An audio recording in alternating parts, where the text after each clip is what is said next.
వాణిజ్య చర్చలు ఆంక్షల నేపథ్యంలో భారత్కు రష్యా బంపర్ ఆఫర్ ఇచ్చింది. చమురు తక్కువ ధరకే ఇస్తామని ప్రకటించింది.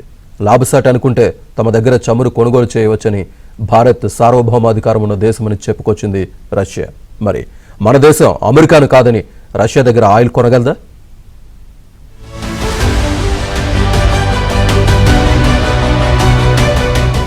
భారత్లో పుతిన్ పర్యటన తర్వాత మన దేశానికి మరింత దగ్గరయ్యేందుకు ప్రయత్నిస్తోంది రష్యా. భారత్ ఒక సంపూర్ణ సార్వభౌమ దేశమని, తనకు ఆర్థికంగా లాభదాయకంగా అనిపించిన చోట నుంచి చమురు కొనుగోలు చేయడంలో దేశానికి పూర్తి స్వేచ్ఛ ఉందని రష్యా అధ్యక్ష కార్యాలయం క్రెమ్లిన్ తేల్చి చెప్పింది. భారత్ ఎప్పటికీ తన ఆర్థిక ప్రయోజనాలను ప్రధానంగా చూసుకుంటూ నిర్ణయాలు తీసుకునే విధానానికే కట్టుబడి ఉంటుందని తమకు నమ్మకముందని తెలిపింది.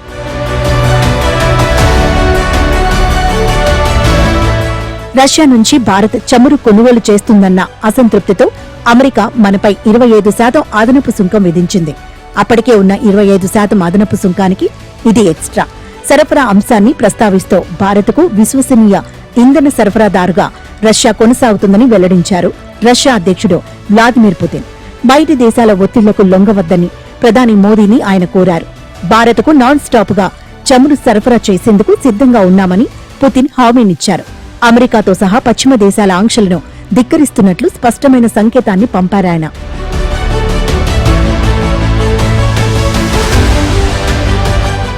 పుతిన్ ఆఫర్పై ఆచితూచి స్పందిస్తోంది భారత్.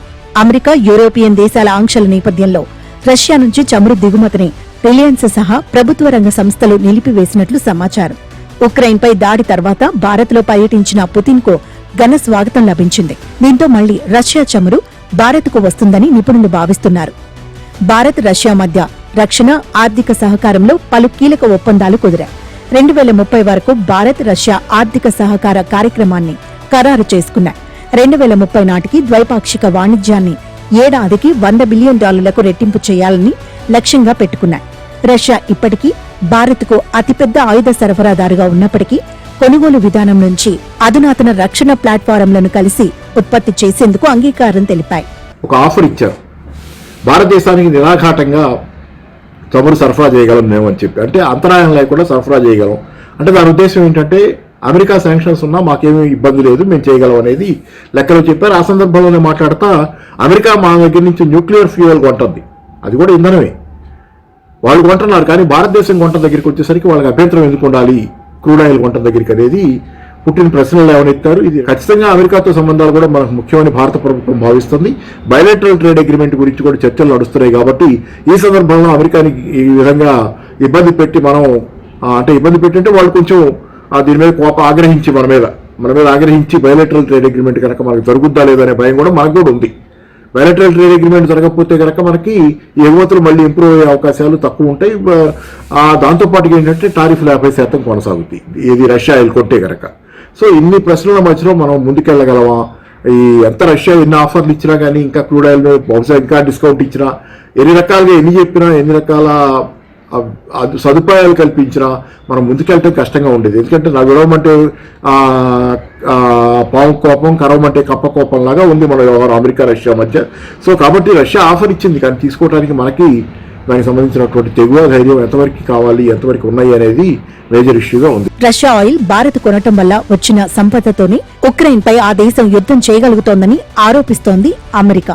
భారత్ నుంచి శుద్ధి చేసిన చమురు దిగుమతి చేసుకోవద్దని యూరోపియన్ యూనియన్ ను సైతం అమెరికా ఆదేశించింది. ఈ నేపథ్యంలో రష్యా నుంచి ఇటీవలే ముడి చమురు కొనుగోళ్లు ఆపేసింది ఇండియా. ప్రస్తుత పరిస్థితి చూస్తుంటే మళ్లీ చమురు కొనుగోలు జరిగే ఛాన్స్ కనిపిస్తోందంటున్నారు విశ్లేషకులు.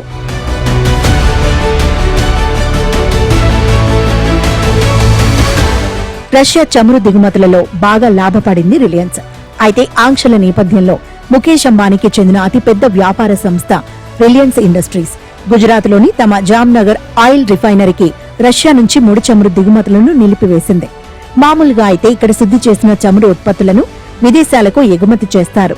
2022లో ఉక్రెయిన్పై రష్యా దాడికి ముందు రష్యా నుంచి భారత్కు ముడి చమురు దిగుమతులు కేవలం 2.5% ఉండేవి.